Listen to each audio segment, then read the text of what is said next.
The only thing I can tell you about my cemetery is that it has a lot of wonderful history. I was blessed one day to be driving past Midland Cemetery when it was totally covered up. Here we have a picture of Lemuel Butler, who was buried at the historic Midland Cemetery. This is what he was sitting under, or lying under. All those weeds and trees, all that brush there that you see, was what the cemetery looked like when I first got started.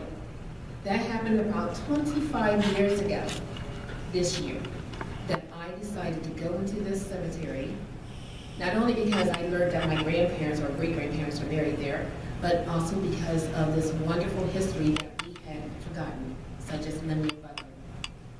Think about it yourselves. There are going to be times in your lives that you're going to be driving down the road and you're going to be thinking about what is the next step in your life, and it's going to be the end. It's going to be the death. And where do you want to be found? Under the brush, or in some place where people can come and visit you and recognize you for what you have contributed to Pennsylvania history? During the time of cleaning up the cemetery, not only did we find Lemuel, but we found many other United States colored troops. We found the bodies of slaves. We found the bodies of the Buffalo Soldiers, the Tuskegee Airmen, the Mufford Point Marines, people that you don't even think about that are part of the fabric of our society here.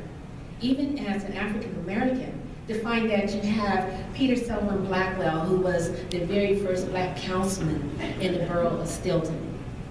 You have people who started the churches that you may be driving past as you came in to come to this conference. You have the people who started the schools for colored children. All of those folks are buried under all that brush. And it was put on my heart and my soul to organize it, to get things cleaned up, to make sure that the community was very much aware, just like Mr. Hayes over here.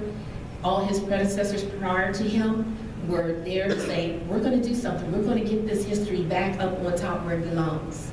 And so, with that being said, we go into finding about the people, the research. How can I go to Commissioner Hayes? How can I go to Brenda or Linwood and say, oh, well, we just have a bunch of brush. We need to make sure that under that brush is the history is coming forward. Take a look at this slide here. All right, we're looking at the picture of Richard Johnson. He is also a United States colored troop. He's sitting back alongside of the woods. We have cleaned up his headstone to the point that young people, old people, everybody can kind of walk over there now and take a look at Richard and pay tribute to Richard. Somebody who was long forgotten. We have Mr. Woodburn on the bottom. It says on there United States colored troop. When the students come up and visit, and I don't mean just like the little ones or the old ones, I'm talking about all students. They come in and they say, well, what is COL? And most of the people want to come back and say, oh, it's a colonel.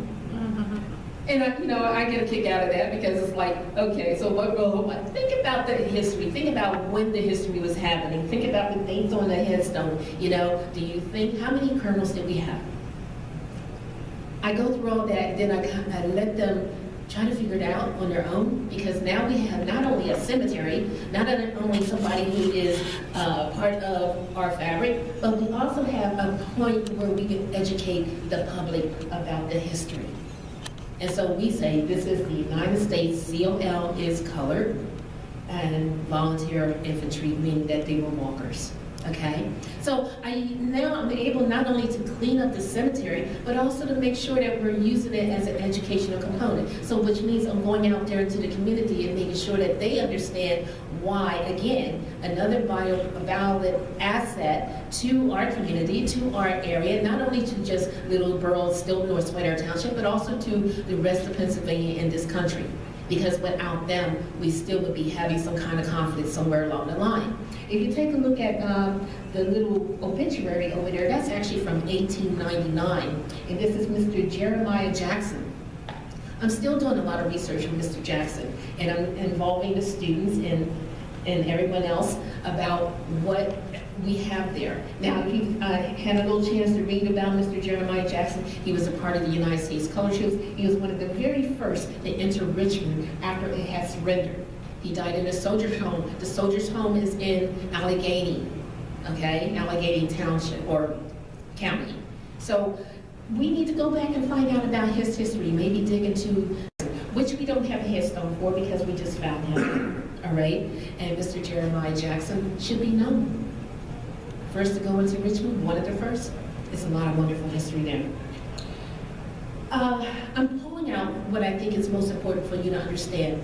Not only do we have cemeteries around Pennsylvania that is like mine, but we need to make sure that that history is not just buried underground, but is brought above ground so that our youth, our senior citizens who didn't know that there was a Buffalo Soldier had lived in their area, that we make sure that this information is exposed.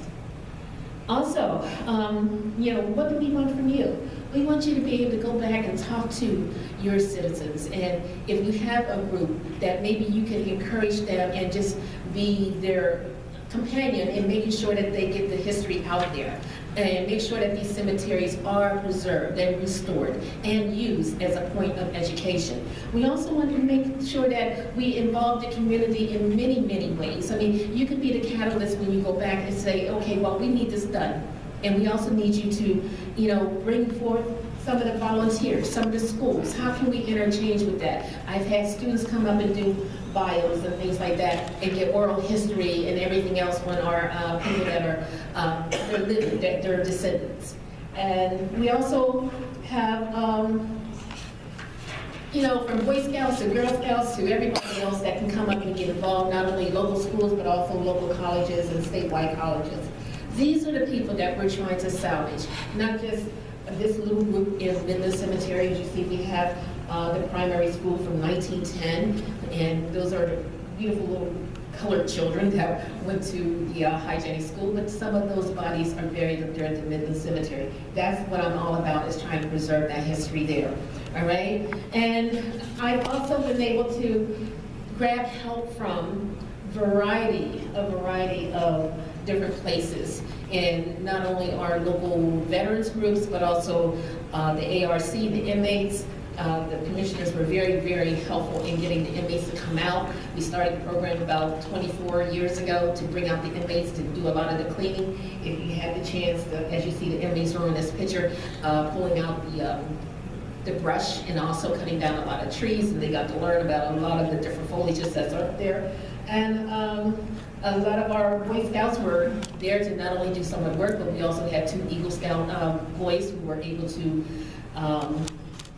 get their Eagle Scout badges. So we're able to pull the community together with the help of the commissioners, with the help of the state, and say we have now this very beautiful historic place where people can go and relax and take their children and maybe have a picnic with their ancestor and talk about that wonderful history that is totally buried out there.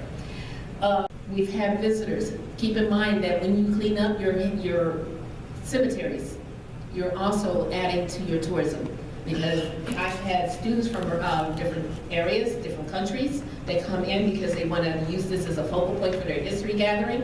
I've had people from Australia come.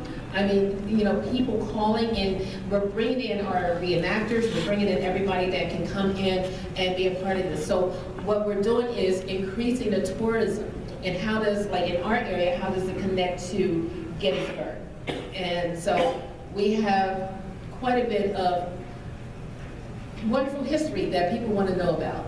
And so if you can increase your tourism, you're increasing your money amount that's coming into your area. So all these things kind of blend together. So it's not just about a cemetery, it's about the history, it's about the revenue that it can pull in for you, it's about salvaging the history.